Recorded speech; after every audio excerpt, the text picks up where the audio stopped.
Is everybody in? Is everybody in? The show is about to begin.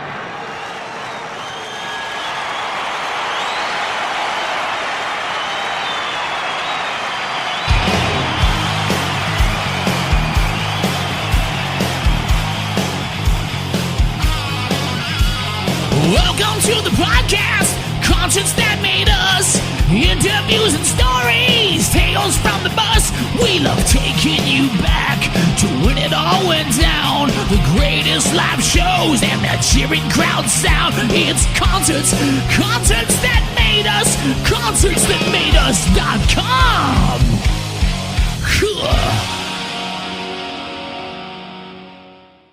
Hey everyone, this is Michael Ciravolo of Beauty and Chaos. You're listening to Concerts That Made Us.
Like walking back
is now just a fading memory. I've been diving for pearls, now I'm coming up for air.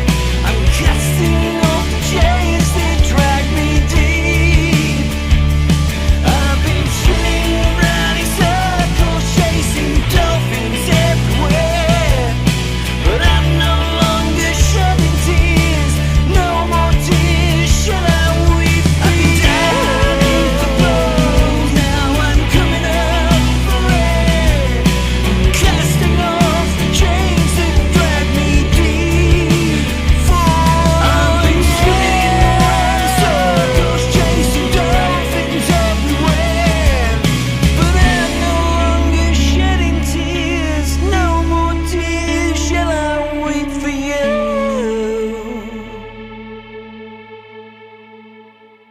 Michael Ciravolo, you're very welcome to Concerts That Made Us. Thank you for having me on today. It's great now. I'm really looking forward to diving into your music over the next bit. First off, Beauty and Chaos just released your fourth album, Dancing with Angels. Can you take us a bit deeper into the album if you can? You know, when I sat down to start writing the stuff for this, I knew I wanted to go back to a little bit of the more guitar heaviness of the first record, you know, the post-punk, just which is really where I cut my teeth at as a guitarist, and to bring back some of those people that were so important on the first two records, but then also what's become a real joy with being curator, or the word that gets labeled for me on this is finding new singers, expanding our family, and you know, some of them are less famous, but certainly no less talented, as I've certainly have found in my many years of doing this. Fame and talent don't often go hand in hand. Very true. Very true. Now, I like that you mentioned all the different collaborators. It features members of The Mission, Holy Wars, The Bellwether Syndicate, Community FK, The Awakening, Strange Love, and more. Logistically, I'd imagine it was a nightmare to get everyone into one place. What was it like trying to wrangle all these great musicians? Well, with the, you know, I complain about technology and streaming and all those, that AI and all that, the negative effect that has, I think, on the art of making music. But the positive side of that is all those singers recorded their vocal parts at their own home studios. So we definitely utilize technology in that point. You know, like you said, this is our fourth album, and a majority of the collaborations have been those artists in their own environment and us collaborating that way, the tracks being sent back and forth.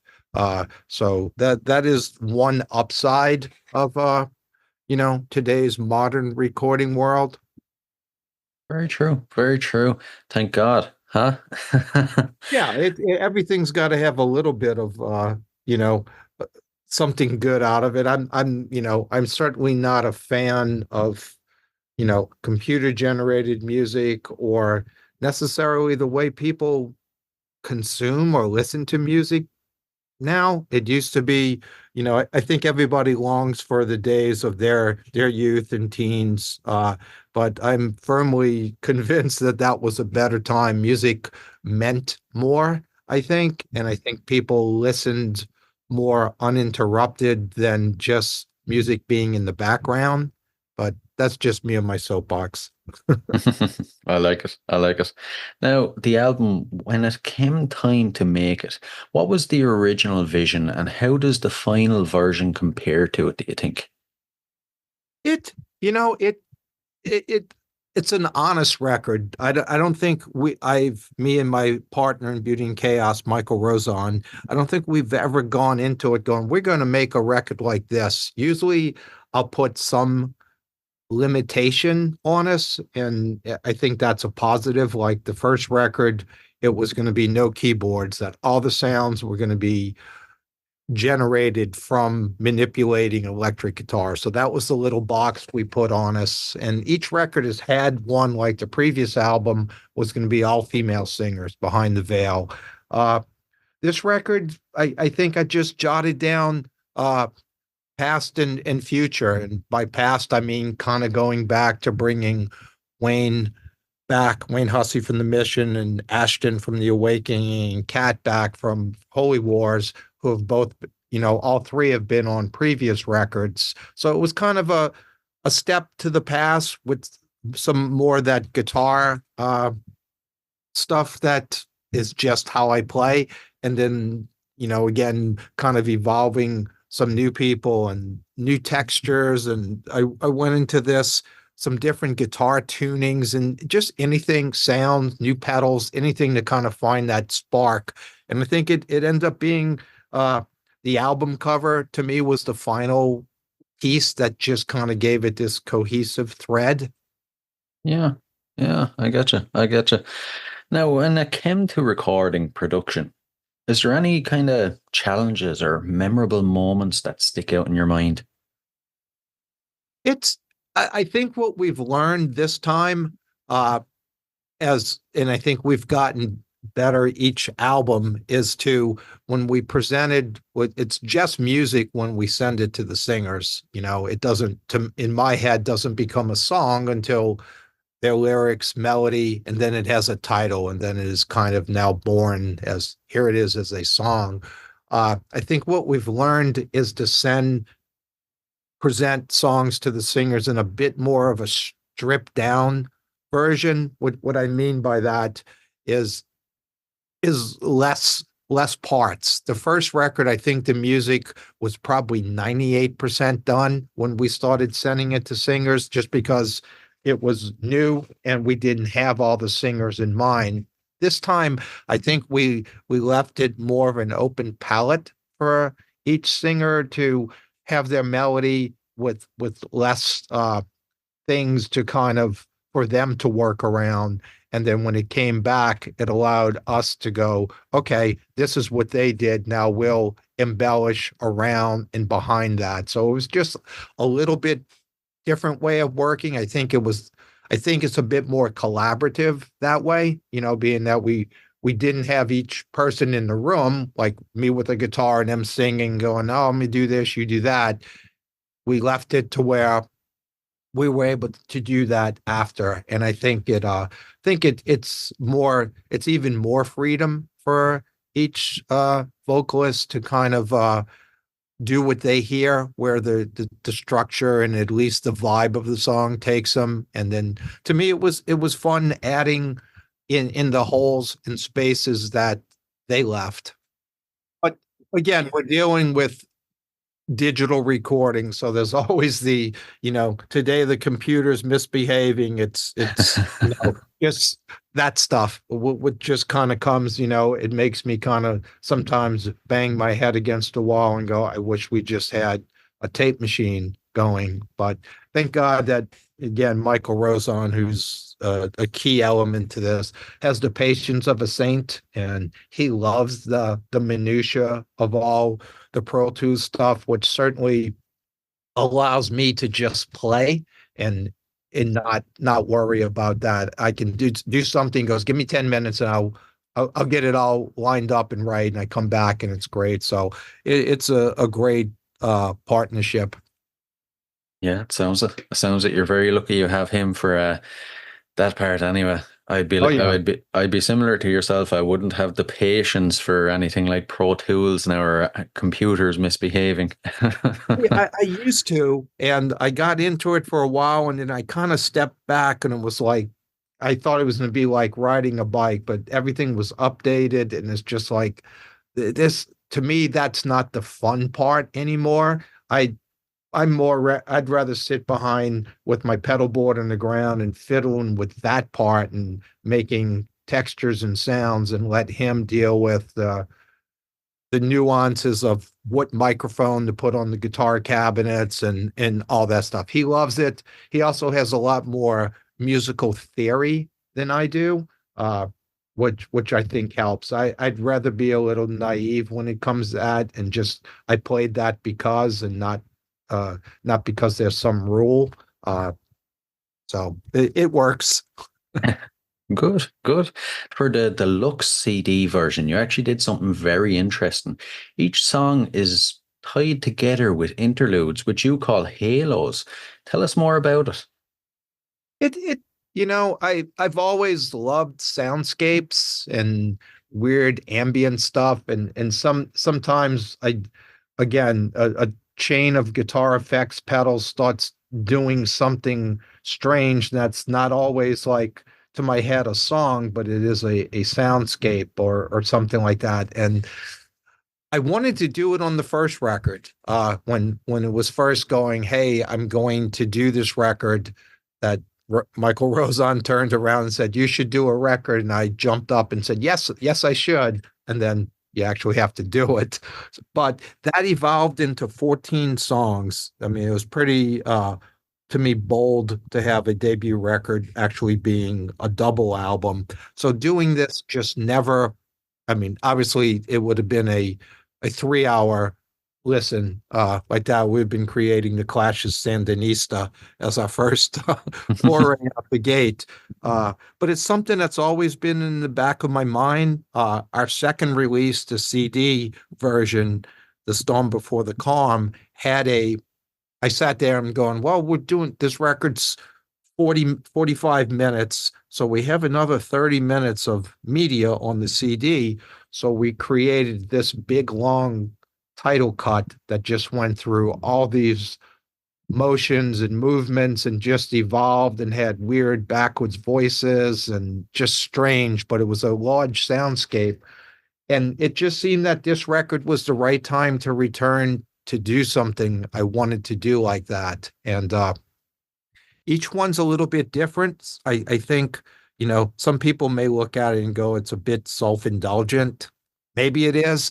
I wanted it to be more of a listen like you would Dark Side of the Moon or Disintegration or something where it was like you sat down with the idea of hearing it complete like you would watching a movie. I don't think most people sit down and put a film on and go, I'm gonna watch it in 12 different sittings.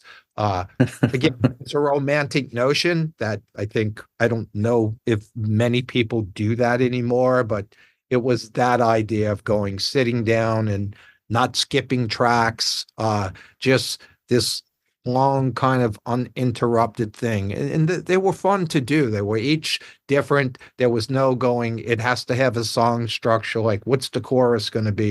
It was just sounds. And I mean, it gave Rosen, he loves mixing stuff like that in headphones. And I find that is that sort of audiophile listen to where you'll hear stuff that maybe you didn't hear the previous time, and things are in the background, left and right, front to back. And it was, I thought that along with the cover was just this cohesive thread that to me made it a complete body of work. Is it something that we can expect on future records? Will you keep it up?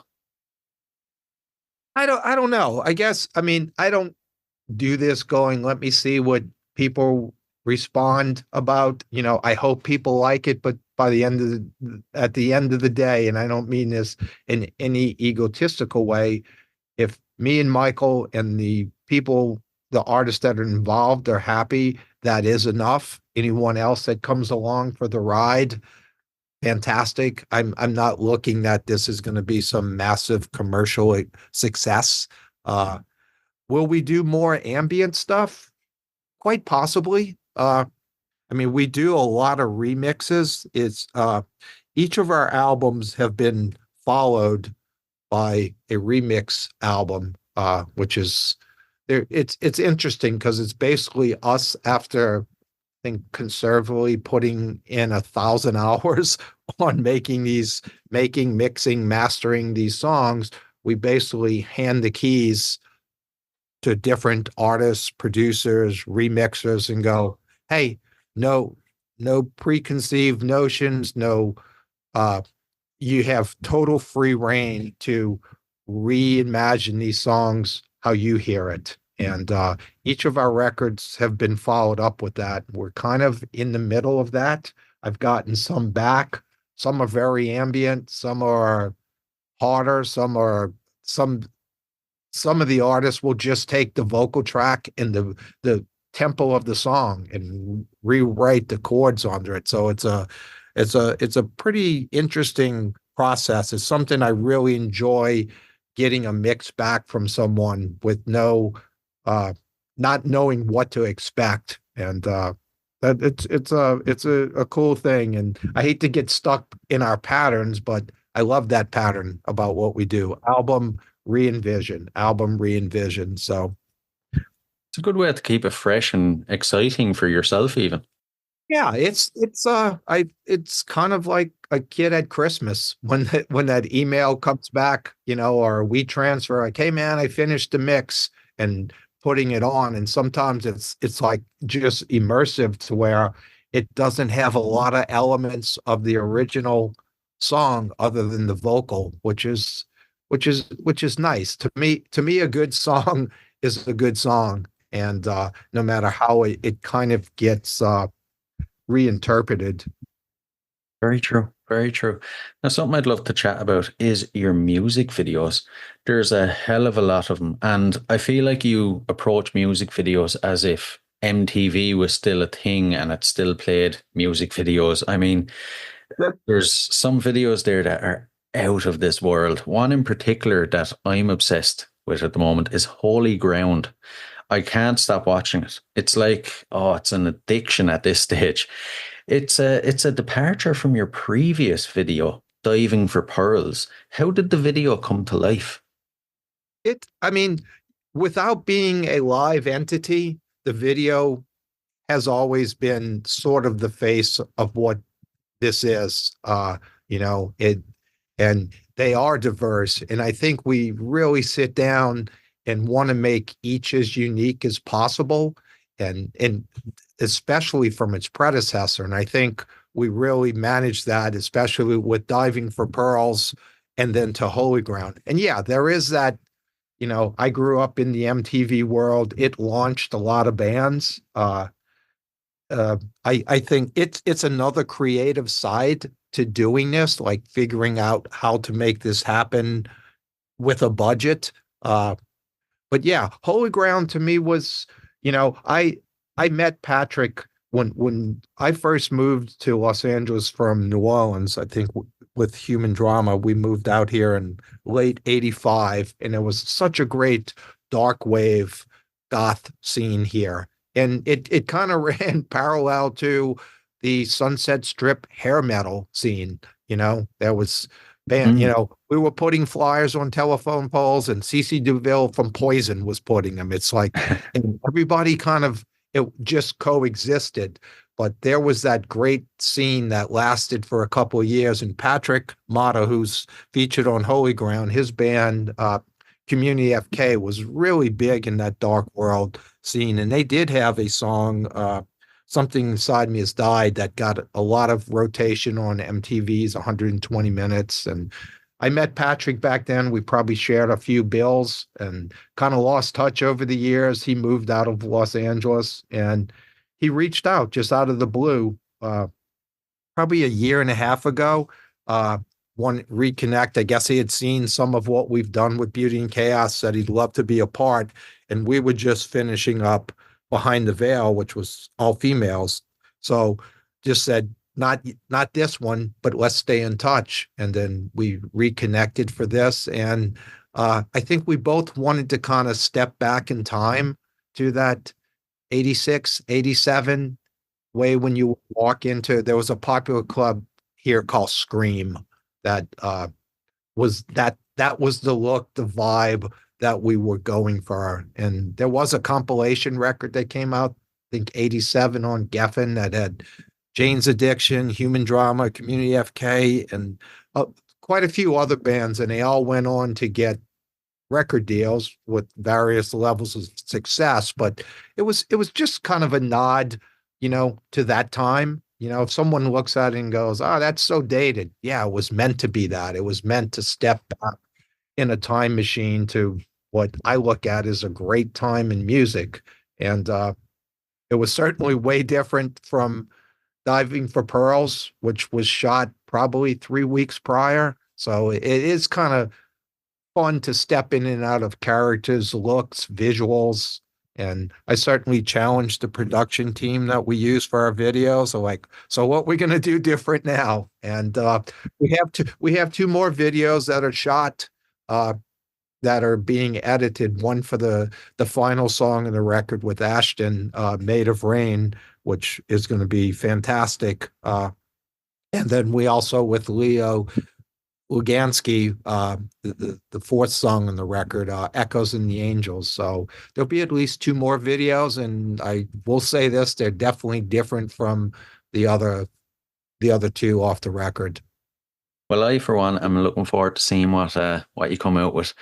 Now, for any listeners that aren't overly familiar with Beauty and Chaos, there's not many bands out there or projects out there like it. Where did the idea for it come from? It was kind of born from a bit of frustration. I was working on an album with Human Drama, and I I still wanted it to be guitar heavy, and I found myself kind of forcing guitar things that maybe didn't fit and being frustrated because they didn't. And Michael Rozon and turned to me and said, "Do your own record." And it just kind of evolved from that. Uh, I think it's the idea of the evolving singers. I mean, it's certainly not new. I mean, this Mortal Coil kind of did it. A friend of mine, Mark Waite, did something similar on his Volumes records. It was just I'm not really a singer, and I wasn't interested in doing, here's a guitar player solo album. I'm not the guitar gymnastics person to where I'm going to attract the shred world. I would bore myself in a minute. But I was fortunate to have friends that were singers, and I mean, it's pretty surreal to think back that the first two people, and they actually both recorded in the studio, our little studio here, were Al Jorgensen of Ministry and Robin Zander of Cheap Trick. And that seemed to really set the idea in motion that this would actually work, that I could attract enough singers that, we could write music that would inspire, that people would say yes. They wouldn't just do it because they're my friends. They would like, this is good. I can do something cool with this. I can do something that's a little bit different than what maybe a person that buys a Cheap Trick record would expect from Robin Zander, and so on. And it started the ball rolling that way. That putting people together that had never played together. I mean, our first record, even though Wayne in The Mission and Simon Gallup from The Cure know each other, they've never been on a song together. And it was pretty special to put them on a song that we had written. So there's a lot of surreal moments in doing this. I still kind of, will shake my head and when I think back at something that could have just been short-lived has evolved now into its fourth album.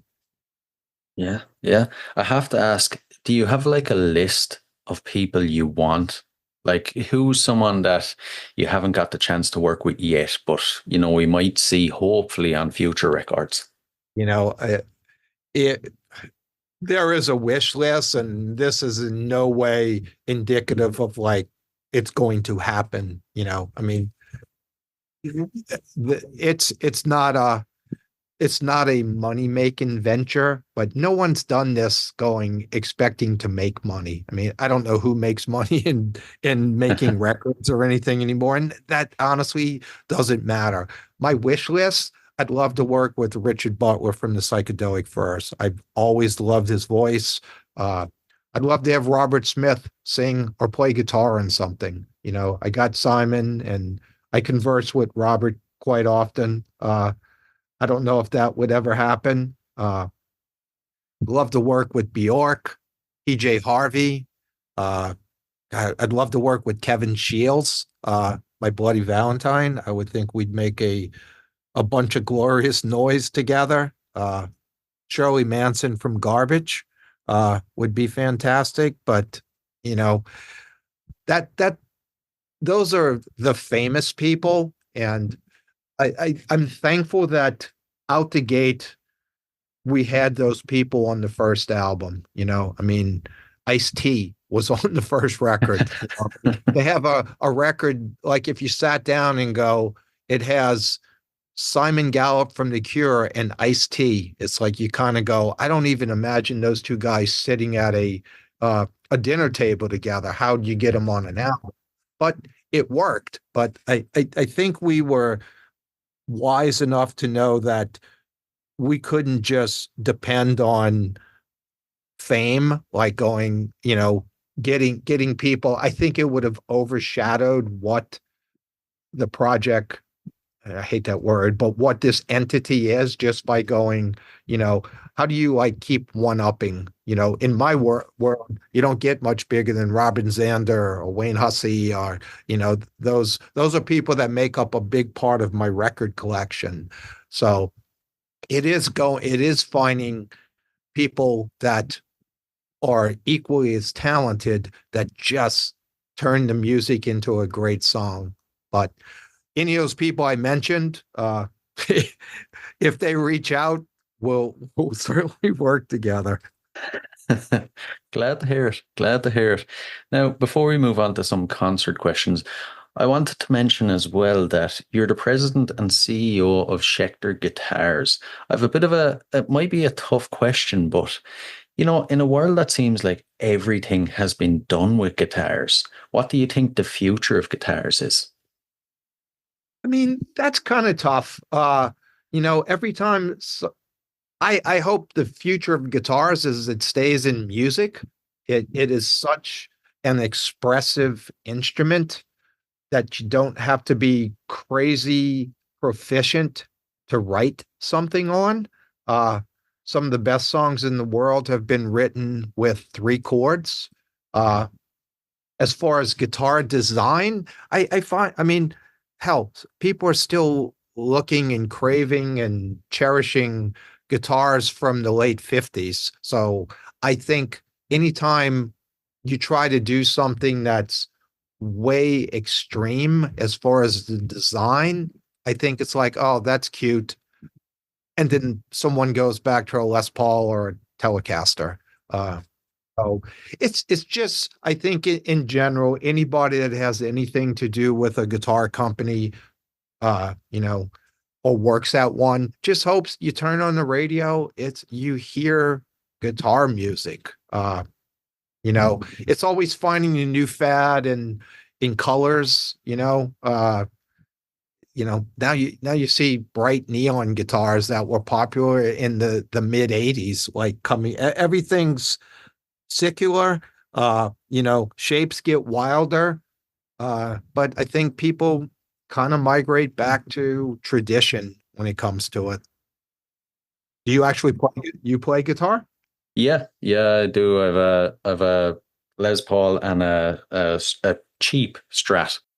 You got your sound bases covered. I mean, we do. The cool thing I love about Schecter is that it came from a time when everybody was hot rodding their guitars. Like you'd buy a Strat off the shelf and then change everything. There was that notion that the CBS era 70s and 80s Strats were not good. So people would change stuff. So Schecter, which was before my time, was born in that era. So there's no real conceived notion of what a Schecter guitar was supposed to be, where some of our competitors, BC Rich, Hamer, Dean, that kind of latched on to the shapes, or kind of pigeonholed. So I think we have the fortune of being able to be diverse. I mean, not a lot of companies will have a Both you know, a dark metal church burning band to the Neville Brothers, or Cheap Trick going, swinging across the board to Slow Dive. It's pretty wild and diverse, and it all seems to work, which keeps the job interesting for me. If we would just pigeonhole to where we had to do something, a certain thing, it would get really freaking boring real quick. True, true. Like anything, I suppose, you have to keep it fresh. And, the podcast is called Concerts That Made Us. So I have to ask you a couple of concert related questions. First Sure. off, as a concert goer, what concerts would you say have made you? Wow, I go back to and this was such a the first concert I ever went to, my sister took me to, and I was always enthralled with British, like the glam scene. And I mean, I picked up guitar from seeing Mark Bolan on my little TV screen in my parents' kitchen. I went to see Slade of all bands, which I loved when I was in an early teenager, just the whole glam thing. So that was the first concert I went to, and it was such a bizarre build. Slade headlined, Robin Trower opened, and Brownsville Station, Smoking in the Boys Room, was second on the bill. It was pretty strange, but it kind of sparked my seeing just the live power, the volume, and everything. And that was pretty cool. I mean, I love bands that, when you start seeing behind the curtain, I love bands that you hear them playing, which is why I love to go see The Cure. I mean, there's no vocal tracks. That's Robert singing. And we just went to, a couple of the shows with The Mission, and that is a four-piece band that, other than a drum loop here or there, that it's coming off their instruments. And I know it's a fine line, because I think people do want to hear things exactly like the record. And it's not always possible. And that's not always great. There is that thing, that element to me being still loving playing live, is the the mistakes and how you recover and where something takes you. And to me, those are the best concerts. And when you kind of saddled to tracks, it takes that element completely out. Very true. Very true. And, Beauty and Chaos, I know it's more of a studio thing, but when it does come time to play gigs, how do you envision those gigs? It's written down on my wish list, which is playing a couple of key live shows and doing a all covers sort of pinups record. Those are two things I would like to do before this, whenever it would come to its end. It would, I would like to keep reminding myself what I had just said about having a majority of it played.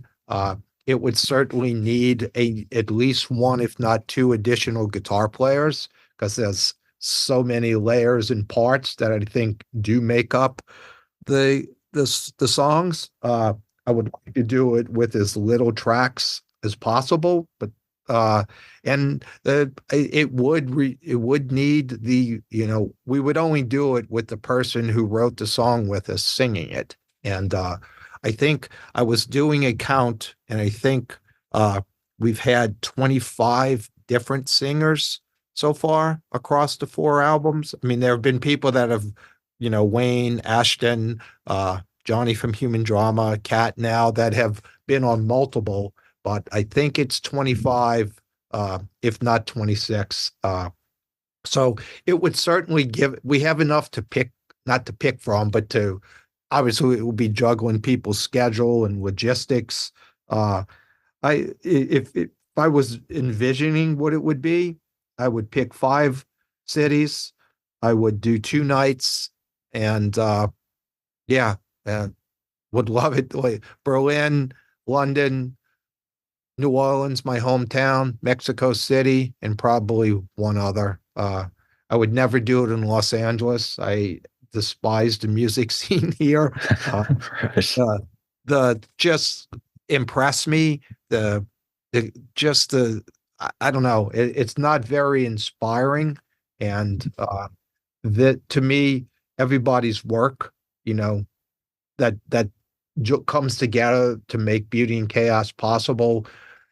If we were able to pull this off, I think it deserves to be something special, or I wouldn't do it. And again, that's not egotistical. I completely value everybody's time. No one I send this to just goes, oh, Michael's a friend. Let me just scream out some words for him. This is honest.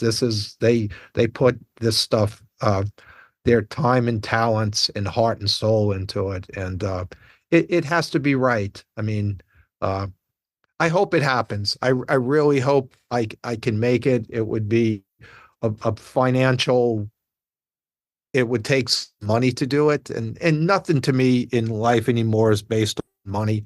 I've gotten my kids through school, and my wife and I and our kids have a roof over their head. This is for the joy of doing it.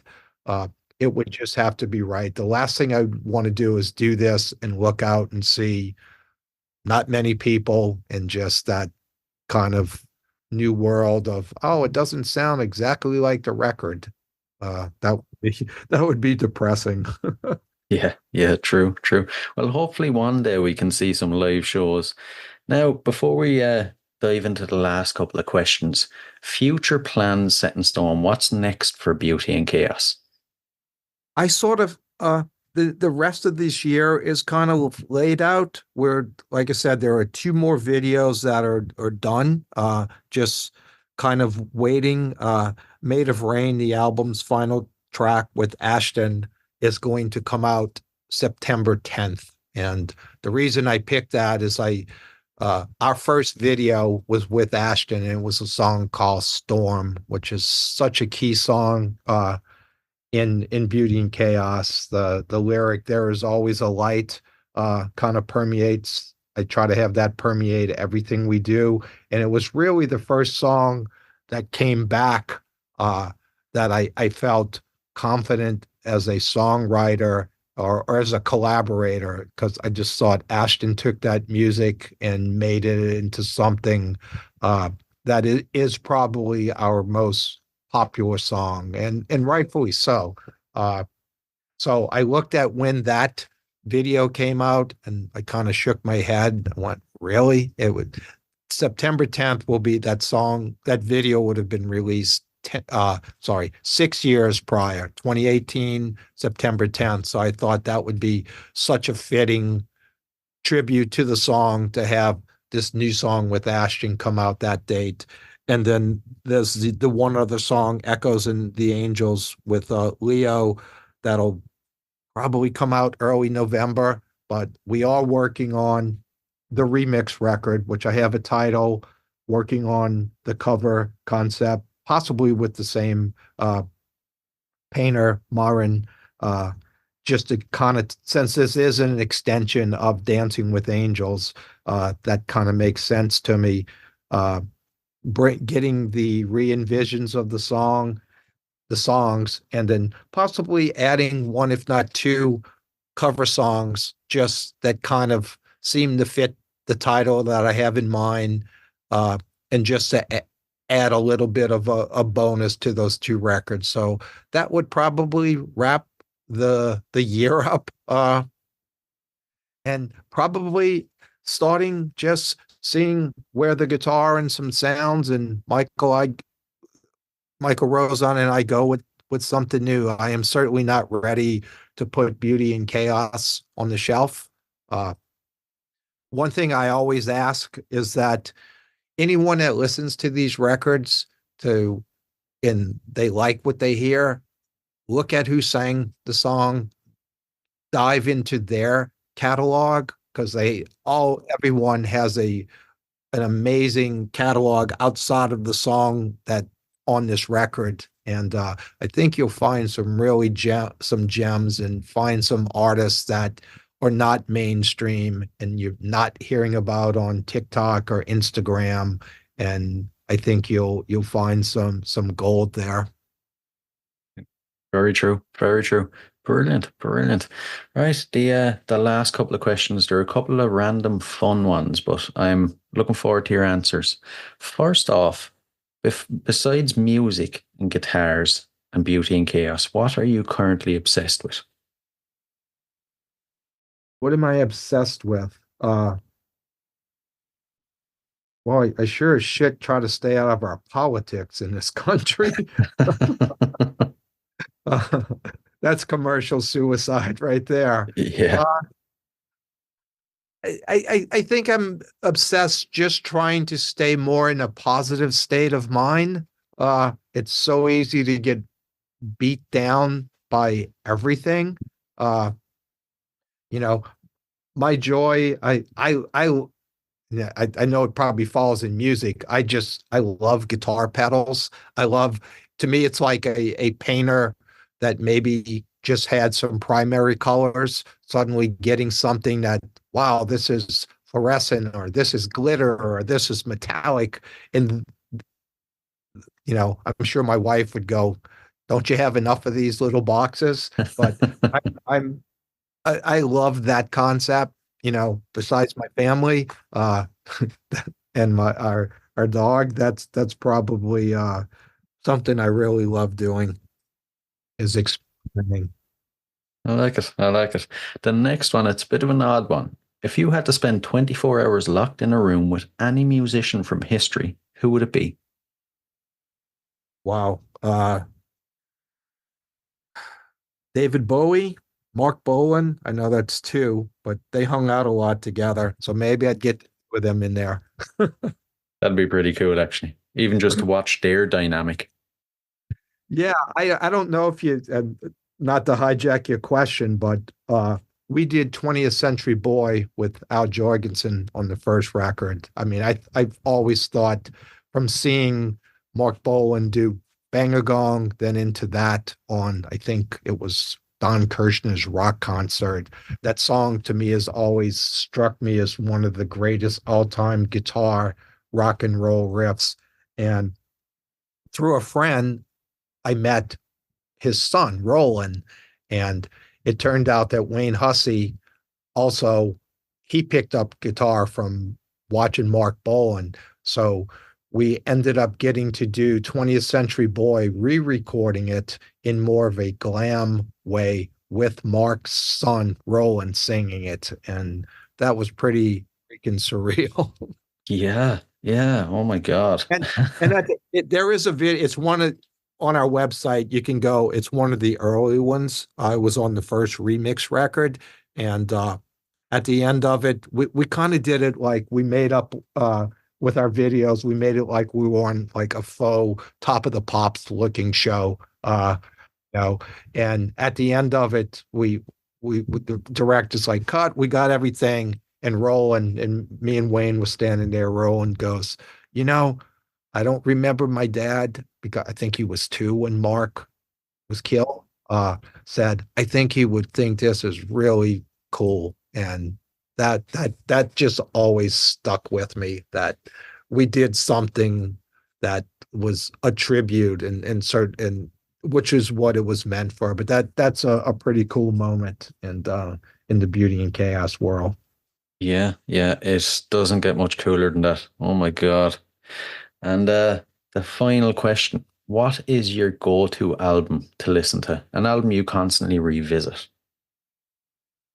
I'm it's a toss up between Disintegration, The Cure, and God's Own Medicine, The Mission. Those are 2 records that, I can kind of put myself back in time getting it and listening. They both kind of create a mood. And I think I strive to find some of those elements in what we do. And, I'm sure people listen to our stuff and go, wow, he's listened to The Cure or he plays like this.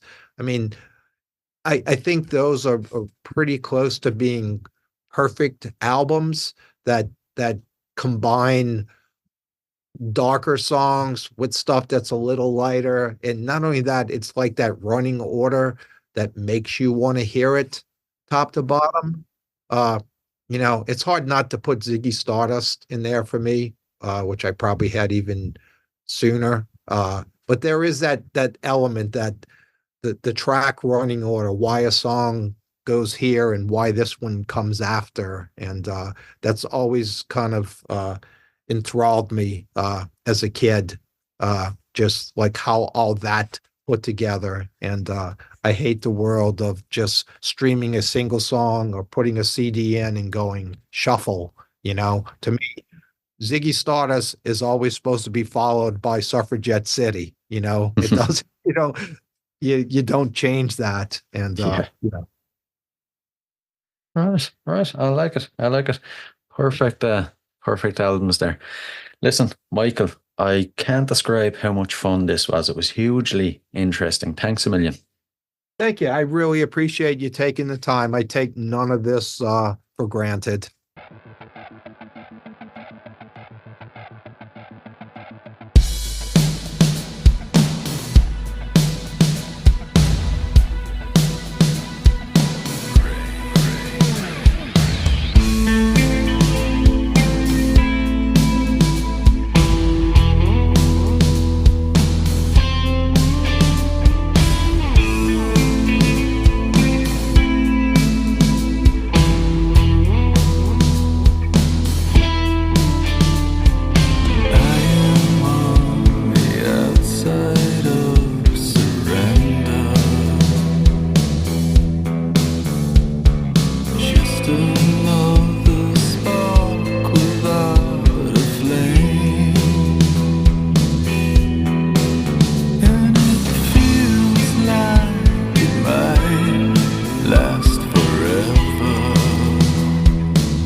Hey guys, I really hope you enjoyed this episode. If you did, please rate and review us on iTunes and Spotify.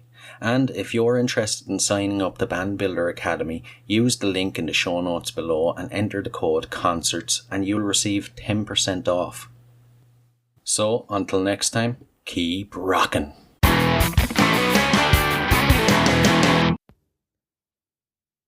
Hey, what are you guys still doing here? The show's over. It's over. You can go home. Go on. We'll see you next time. We'll be here.